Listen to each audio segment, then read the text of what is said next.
बच्चों, कैसे हैं आप सब? आशा करती हूँ आप सब अच्छे होंगे, स्वस्थ होंगे।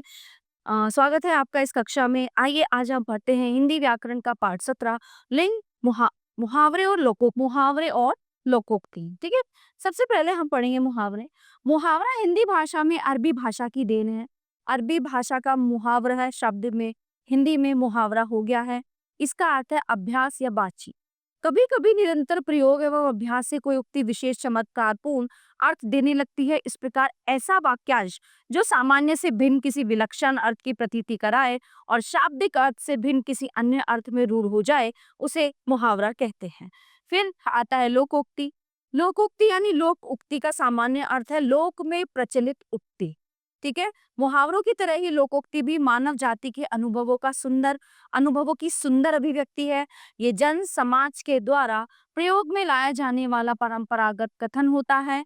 ये ऐसी तीखी उक्तियां होती हैं जो श्रोता के हृदय पर सीधा एवं गहरा प्रभाव डालती है। लोकोक्तियां भूतकाल के लोक अनुभवों का परिणाम होती हैं तथा वाक्य के रूप में प्रयुक्त होती हैं। इन्हें साधारण बोलचाल की भाषा में कहावत भी कहा जाता है। मुहावरे तथा लोकोक्तियों में क्या अंतर है? मुहावरे तथा लोकोक्तियों में अंतर निम्न बातों से स्पष्ट होता है। मुहावरा वाक्य खंड होता है जबकि लोकोक्ति पूर्ण वाक्य होती है। मुहावरे वाक्य के बीच में प्रयोग किए जाते हैं, अतः वाक्य का अंग बन जाते हैं। लोकोक्ति वाक्य का अंग नहीं होती, उसका प्रयोग स्वतंत्र रूप से वाक्य के अंत में उदाहरण स्वरूप किया जाता है। पूर्ण इकाई होने के कारण लोकोक्ति के स्वरूप में परिवर्तन नहीं किया जा सकता, जबकि मुहावरे के शब्द वाक्य के अनुसार परिवर्तनीय होते हैं। कुछ प्रचलित मुहावरे, तो यहाँ पे मुहावरे दिए गए हैं काफी सारे, लेकिन आपको कुछ मुहावरे उदाहरण में मैं समझाऊंगी। आंखें खुलना, होश आना, परीक्षा में अनुत्तीर्ण होकर ही उसकी आंखें खुली हैं। अंगूठा दिखाना, देने से मना करना। गोपाल मेरा अच्छा मित्र है, परंतु जब मैंने उससे इतिहास की पुस्तक मांगी तो उसने अंगूठा दिखा दिया। ठीक है, आपे से बाहर होना, क्रोधित होना। छोटी छोटी बातों पर आपे से बाहर होना अच्छी बात, आपे से बाहर होना क्रोधित होना। छोटी छोटी बातों पर आपे से बाहर होना अच्छी बात नहीं है।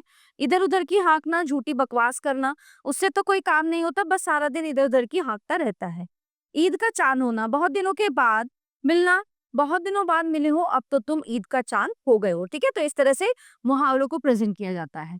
तो ये आगे जो है ये सब आपको पढ़ने हैं। देखिए अब पढ़ते हैं हम लोकोक्तियां, इसके बारे में।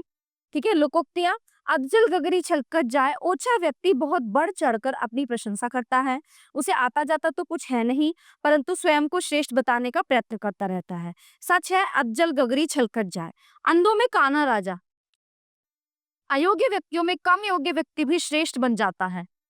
राम कुमार केवल 10वीं पास है, परंतु गांव के अनपढ़ लोगों के बीच उसकी स्थिति अंधों में काना राजा वाली है। अकेला चना भार नहीं फोड़ सकता, अकेले व्यक्ति से कोई बड़ा काम नहीं हो सकता। यदि एक आदमी ईमानदार है तो वह बेईमानी खत्म नहीं कर सकता, कभी अकेला चना भार नहीं फोड़ सकता।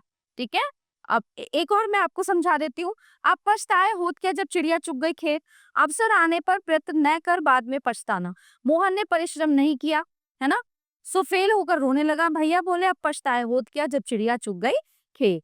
ठीक है, तो ये सब हमारी लोकोक्तियां हैं, कहावत है, लोक उक्ति जो कही जाती है ना, संसार में उक्तियां। तो प्यारे बच्चों, आपने लोकोक्ति और मुहावरे में अंतर स्पष्ट रूप से समझ लिया होगा।